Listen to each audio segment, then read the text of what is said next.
ভাই নামে কলঙ্ক। আমি তোমাকে ভাই হিসাবে মানি না। বাঁচলে ওর সাথেই বাঁচবো, মরলে ওর সাথেই মরবো। বেঁচে থাকলে তো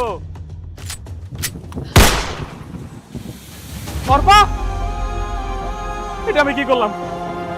আমার বোন আমি মেরে ফেললাম। অর্পা, অর্পা, অর্পা বোন আমার, কথা বল অর্পা, অর্পা কথা বল। আমি এটা কি করলাম? আমি আমার বোনটারে মেরে ফেললাম। আমি তো আমার নিজের জীবনে মাফ করতে পারবো না। অর্পা কথা বল, আমি কি করলাম? এটা আমি কি করলাম?